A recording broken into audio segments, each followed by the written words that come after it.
Vous avez évoqué le terme de motivation des élèves. C'était assez intéressant. En tant que jeune prof, comment voyez-vous votre motivation à vous dans 10, 15, 20 ans, peut-être quand le système éducatif vous aura un peu usé? Et une autre question peut-être aussi un peu négative, vous avez souligné le fait que vos directions étaient très ouvertes aux nouvelles utilisations de la technologie.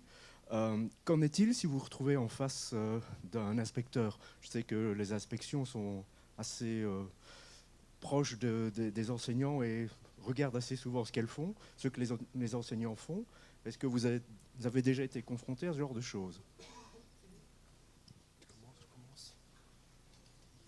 Bah, écoute, je vais peut-être d'abord répondre. Bah, écoutez, d'abord pour la motivation, aussi moi personnellement de mon métier, moi, je suis même content en fait ici de me dire que dans 10 ans ça va encore changer. Parce que si dans 10 ans rien n'a changé, que je suis toujours en train d'utiliser ce que j'utilise maintenant, je me dirais que en fait j'ai stagné, ça a tourné en rond, j'ai rien fait de nouveau. J'ai besoin de nouveautés en fait et j'ai besoin de nouveaux défis, je crois. Et ça passe par l'utilisation en fait de nouvelles opportunités, tant au point de vue des outils que de pratiques. Donc j'espère vraiment que dans 10 ans, je me serai encore mis dans des situations où, comme l'intervenant de Kodo a dit, on se mettra dans des situations qui sont peut-être parfois pas faciles, mais en tout cas qui nous font progresser. Donc voilà, c'est vraiment le souhait que j'ai. Et j'ai pas peur de me faire manger, on va dire, par le métier, parce que je crois que quand on y met vraiment tout son cœur et qu'on est passionné, bon, on peut tout traverser. Enfin maintenant, peut-être qu'on va me prendre ici pour un bisounours quand je dis ça, mais je le pense vraiment. Et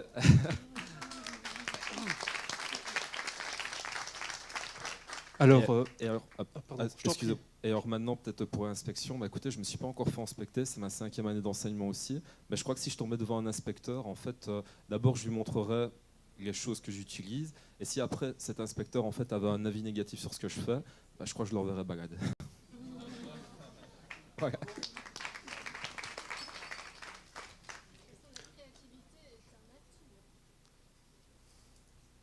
Soufiane. Alors, pour ma part, alors c'est vrai, je vais vous faire une confidence. Après 5 ans dans l'enseignement, il y a un moment où j'ai ressenti une petite forme de lassitude en fait. Et justement, c'est mettant en place des dispositifs innovants, comme l'a dit Laurent, que justement notre motivation renaît. Et c'est le fait aussi de relever de nouveaux défis qui font qu'on est accroché à ce métier.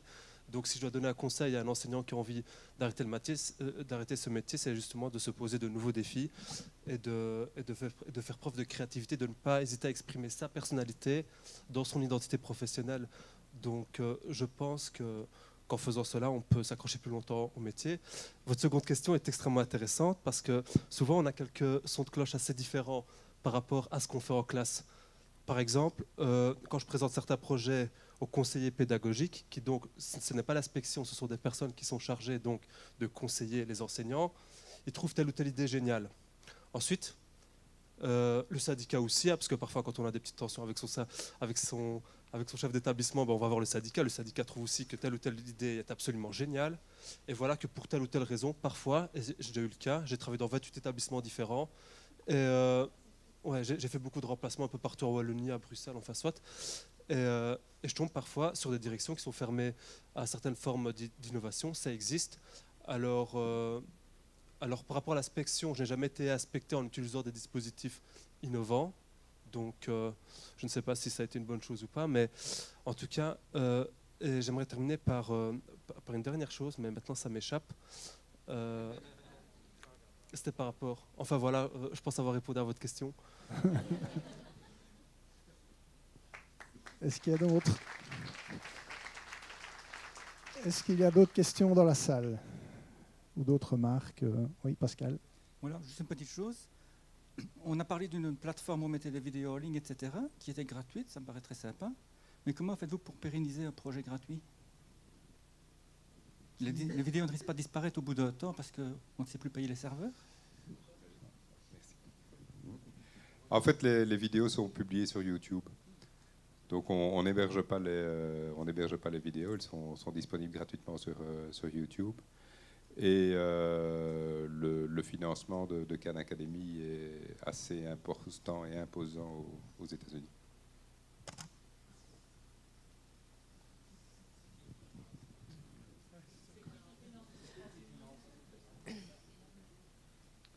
Il y a plusieurs fondations privées privées ou familiales qui financent. Il y a la fondation Bill et Melissa Gates, il y a... pardon, oui, Melinda. Désolé.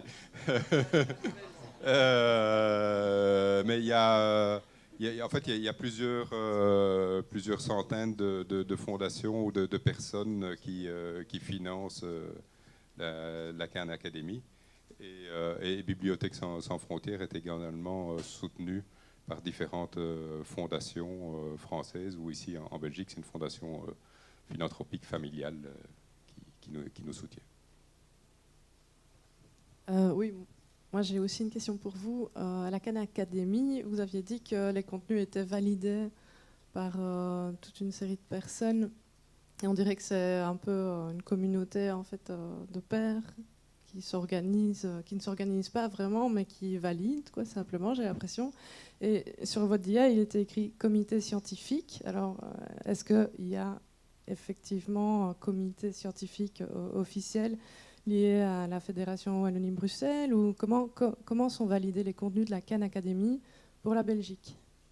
Alors en Belgique, on a demandé d'abord pour les classer et pour vérifier qu'ils étaient conformes au programme, on a demandé à des enseignants de reparcourir toutes les vidéos et en fonction du programme de regarder si elles correspondaient et s'il n'y avait pas par exemple des éléments de matière qui étaient vus dans des ordres différents ou des choses qui ne permettaient pas en fait de le proposer en fonction des classes d'âge. Donc là, ce sont déjà des enseignants qui sont repassés dans la totalité des vidéos et qui les ont classées. Et alors, au niveau de notre organisation en Belgique, on fait appel justement à des enseignants et à des pédagogues pour se réunir tous les 2-3 mois.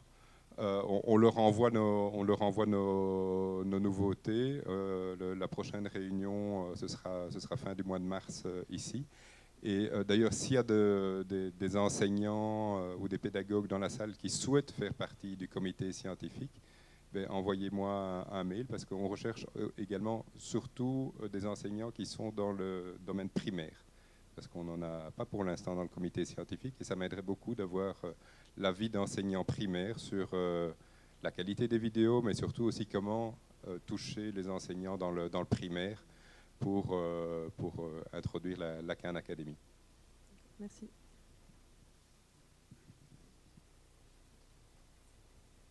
Moi, j'ai une question pour Madame de Codo Wallonie. Je veux revenir au financement. Enfin, pour le moment, l'éducation numérique n'est pas dans le programme scolaire en soi. Et vous êtes là depuis pas si longtemps, si j'ai bien compris. Comment est-ce que vous avez fait pour vous implanter dans le système éducatif?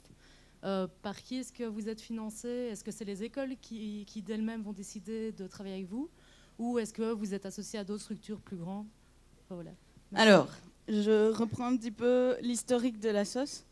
En gros, quand on est né, on a été tout de suite dans une sorte de collectif un petit peu comme ça, par hasard, pour faire l'heure du code ici en Wallonie. C'était un instigateur montois qui s'est dit oh, bon, on va tous se mettre ensemble. Nous, on a dit oui parce qu'on trouvait ça intéressant. Et puis, de fil en aiguille, on s'est retrouvés un peu par hasard dans des réunions, notamment à l'Agence du numérique, où il y a eu du culot, il y a du hasard aussi.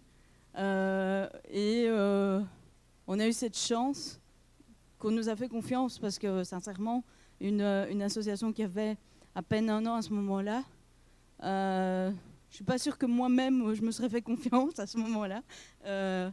Mais je pense que le travail qu'on a fait, parce qu'on était quand même 25-30 bénévoles sur le terrain, tous les week-ends, ou presque pour certains, à bosser dans des clubs de programmation, puisque c'est nous qui avons lancé Codeurs Dojo ici en Wallonie. Et donc, cette dynamique a payé à un moment.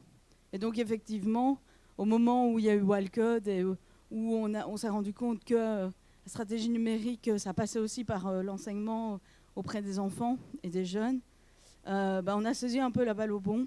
On a eu cette chance, effectivement, que la région Wallonne nous a fait confiance. et nous refait confiance. Pour nous, on s'y attendait vraiment pas et on bosse comme des timbrés pour ça. Et franchement, je pense qu'on a ce mérite. Et je le dis, je veux pas nous jeter des fleurs, mais on a ce mérite, on bosse comme des timbrés pour le faire. Et sans financement, parce qu'avant on n'avait pas de financement et on bossait comme des timbrés. Enfin, en l'occurrence, on n'était pas 50 000 à bosser comme des timbrés, mais on était là. Et donc, en gros, la région Wallonne nous a fait confiance. Alors, comment les écoles nous contactent ? Effectivement, elles nous contactent ou c'est nous qui les contactons. Et quand on dit que c'est gratuit et qu'on vient, selon leur demande, de 50 minutes à 2, 3, 4, 5 heures, voire plus, forcément, ils disent pas non, quoi. C'est gratuit. Vous êtes principalement subsidié alors, c'est ça ? Oui, à 95%, c'est ça. Et le reste, c'est du mécénat et un peu de sponsoring aussi. Ce qui nous a permis aussi d'avoir quand même un gros stock matériel par rapport à la jeunesse de l'association qui a 2 ans, un peu plus de 2 ans. Voilà. Merci. Oui, bonsoir. On a fait venir Céline dans le cadre d'un projet qui a été mené en haute école grâce à une subvention octroyée dans le cadre des saisons des arts numériques par la Fédération Wallonie-Bruxelles. Et je voulais juste dire qu'aborder le codage, aborder le numérique par le biais de l'art, c'est quand même très important. C'est partir de choses que l'enfant connaît, c'est partir de choses que les profs connaissent. Et donc, c'est aborder le codage, aborder le numérique à partir de l'art, avec tout ce qu'il y a derrière, tout ce questionnement sur l'avenir, comme tu le disais, sur le rapport de l'homme à la machine. On va là plus même vers peut-être le cours d'éducation à la philosophie et à la citoyenneté. Et alors, je voulais aussi relever ce que Céline avait dit. Pour moi, le changement de paradigme de l'enseignement, c'est bien ce que tu as évoqué. C'est le prof qui cherche avec ses élèves, pour les hautes écoles en tout cas, le prof qui cherche avec les étudiants, avec des élèves d'école et avec des experts, comme on l'a fait dans le cadre de notre projet. Et je voulais remercier les enseignants qui ont témoigné ce soir parce que ça donnait vraiment vie à ces machines. Merci.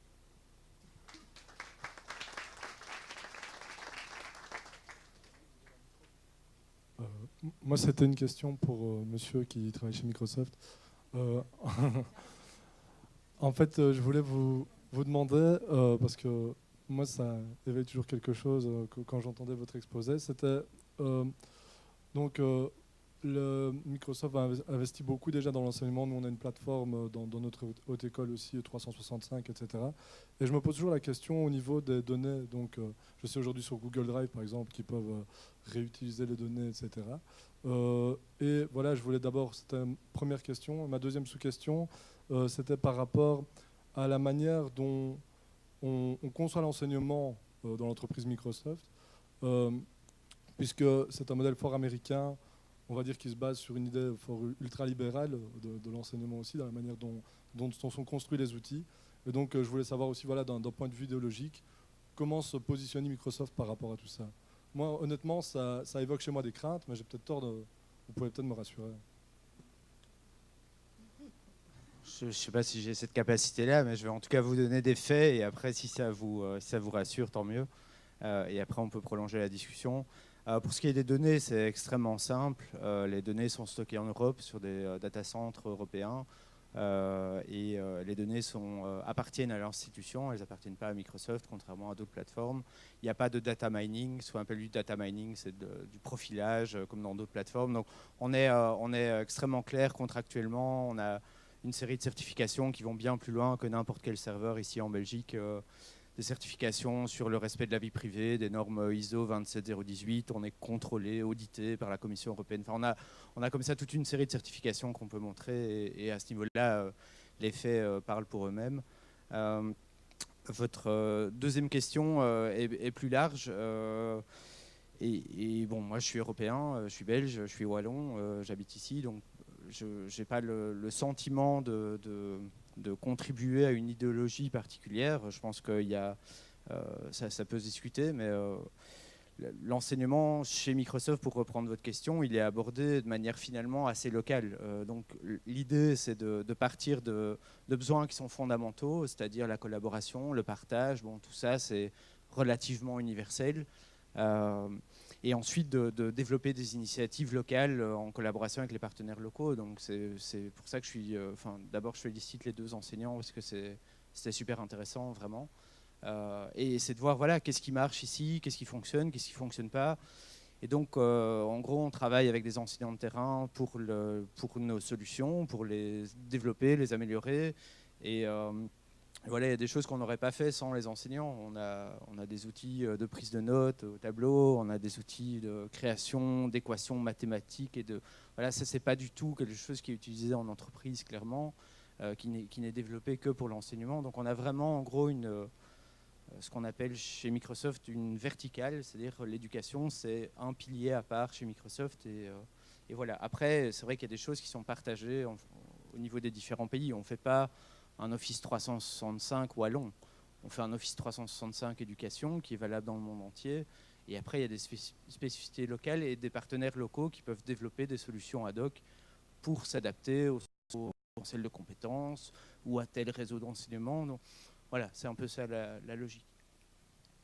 Mais ma question se posait vraiment pas au niveau seulement des outils, mais au niveau de l'idéologie qu'il y a derrière, puisqu'on est dans une entreprise privée qui va participer à un enseignement public. Et donc, ma question, c'est voilà, comment s'implique idéologiquement, parce qu'il y a comme une idéologie d'entreprise, Microsoft, par rapport à l'enseignement ici en Wallonie, mais dans l'enseignement général. On a beaucoup parlé avec du pacte d'excellence, avec McKinsey, la société de consultance, etc. Est-ce que Microsoft n'est pas... Et là, c'est une question un peu piège. Un deuxième McKinsey, quoi, si vous voulez. On pourrait le voir comme ça, vu de l'extérieur. Alors, je ne sais pas comment fonctionne exactement l'entreprise, je ne sais pas si vous avez ces réponses-là, mais je pense que c'est une question qui mérite d'être posée et qui peut au moins poser un peu la réflexion par rapport à tout ça. Oui, clairement. J'ai 1 heure, hein, là, c'est ça, pour répondre. Non, mais plus largement... je pense qu'on utilise tous des outils au quotidien. On est rarement de manière complète marque blanche. J'ai un truc, je ne sais pas d'où ça vient.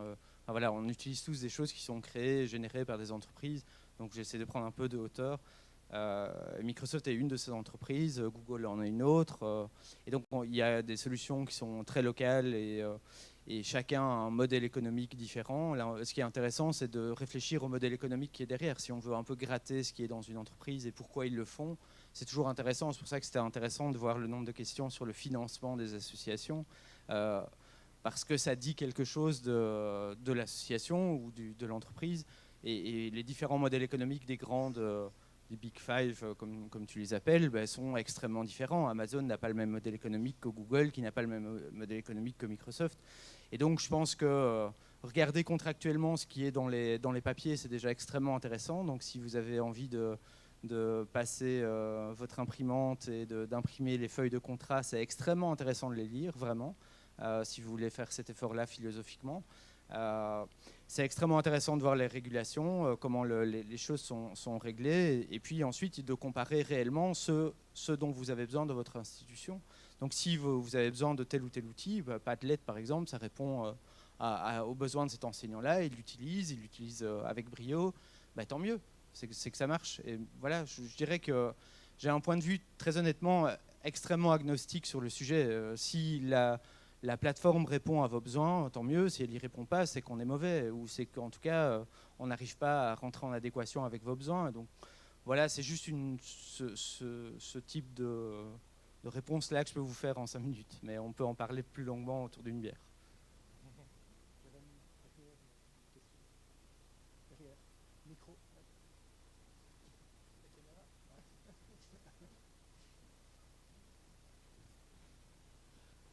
J'ai une question un peu plus générique que monsieur précédemment. Donc on dit aux enseignants qu'il faut utiliser le numérique pour rendre leurs cours plus interactifs, plus passionnants. C'est bien, mais qui va leur apprendre à faire cela en pratique? Parce que bon, le numérique, il n'y a pas que l'utilisation, il y a aussi tous les défis, toutes les responsabilités légales qui y sont associées. Bon, je prends l'exemple du professeur qui utilise une plateforme web pour son cours, mais il faut être conscient qu'il est du coup aussi dépendant de la plateforme en elle-même. Si la société fait faillite, est-ce qu'il sait récupérer ses données? Si la société change de business model, est-ce qu'il sait comment les récupérer aussi, qu'il va devoir payer tout ça? Il y a aussi toutes les responsabilités